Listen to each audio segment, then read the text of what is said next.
Welcome back. We're talking about makeup today with our beauty expert, Corey Calvert from Urban Edge Salon.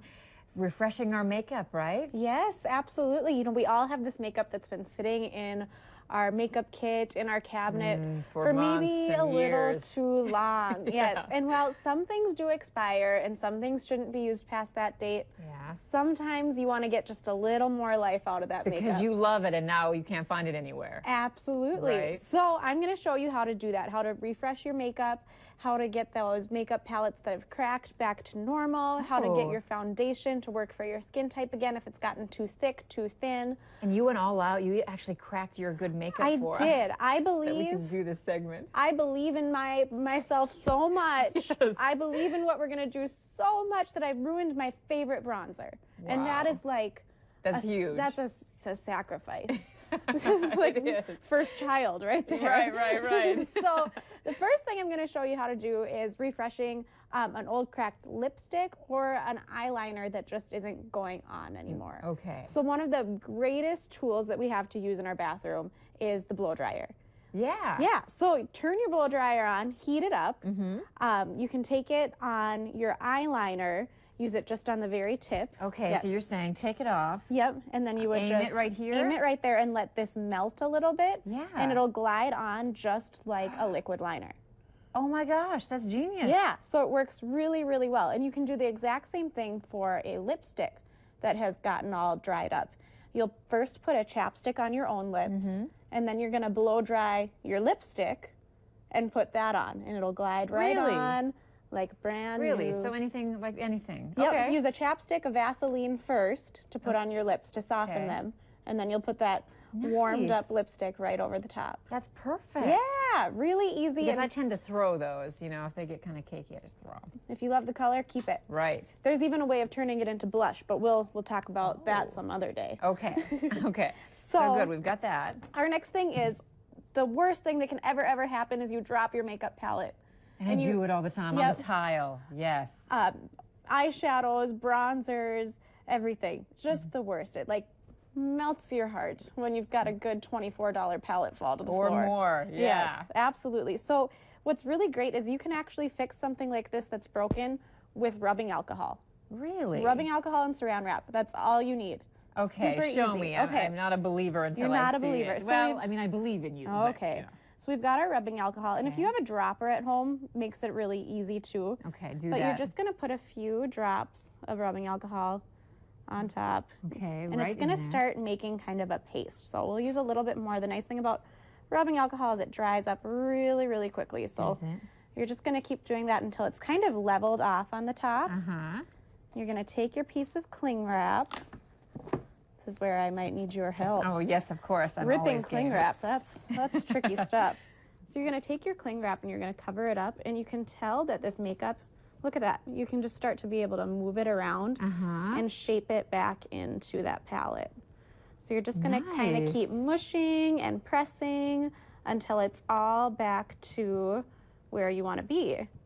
Then you're gonna leave the saran wrap on and you're gonna let it dry overnight. The rubbing alcohol will all dissolve out of it, and it'll all be back to normal. Oh my gosh. Yeah, leave this out on your counter overnight, and in the morning, the saran wrap will peel right off, and you'll have your makeup good as new. And it's already drying a little bit. It's already starting to dry. Yeah. So this is like, this can save you awesome. hundreds of dollars. It can, because really, literally, I've had this and just said, okay, you know what, it's getting all over, I'm gonna throw it. Right. I'm gonna throw it. Yep. There's no point on using this anymore. Oh my It's gosh, not that's dead. great. Your makeup is not dead, guys. So you can do that with any kind of shadow or blush. Eyeshadow, blush, bronzer, any sort of pressed foundation. Genius. Yes, and you can actually do the same trick if you have like a loose eyeshadow that you don't like and you'd like to have it as a pressed eyeshadow. You can do this with your loose eyeshadow and really press it down with your finger and let it harden, and you'll have a pressed eyeshadow instead of a loose powder. Perfect. Yeah, That's so really really, great. really fun. Very clever. Absolutely. So the next thing that happens to me a lot is I'll either get a foundation in the summertime and then my skin starts to get a little bit lighter, or I go tanning, it gets a little bit darker, and then your makeup doesn't match anymore. Right. So something you can do with a regular liquid foundation or a powder foundation, I prefer to use a liquid, is take just a few scrapes of your bronzer, use a butter knife or something and scrape a few pieces in there and really mix it up. You're just gonna shake it up like crazy and it'll darken it a little bit. Say that again. You take a butter knife to scrape what? To scrape off just a little layer of your bronzer.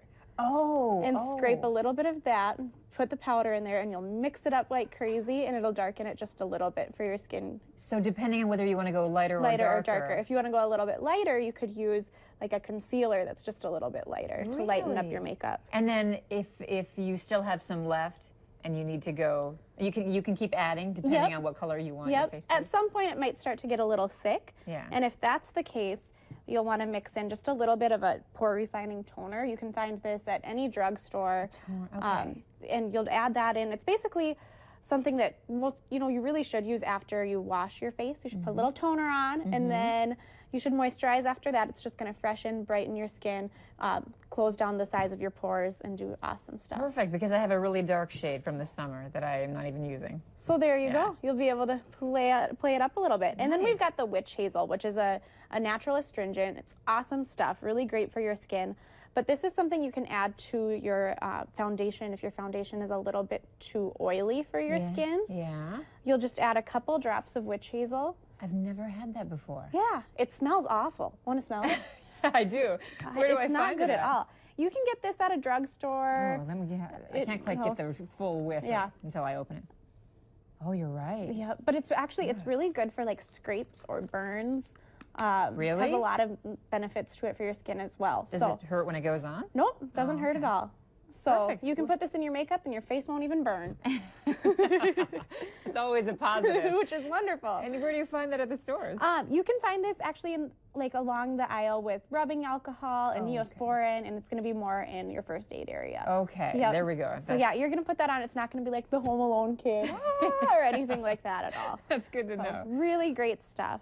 And then lastly, the worst thing that happens to our darn mascaras. Dries up, It dries up. Yeah, you've got this great tube of mascara. And for whatever reason, I think every woman does this. We keep this dry, nasty tube of mascara for whatever reason. Just in case we need it for a rainy day. We'll buy a new tube, but we still keep this dry, nasty one. Why is that? Because I do that. I know, just in case we need it, right? Or just in case for some reason it decides to come back to life. But we can bring it back to life. We can. It's not going to do it on its own. So will you hold that for me? Yes, I would love to. So it's so simple. You're just going to take a couple drops of eye drops.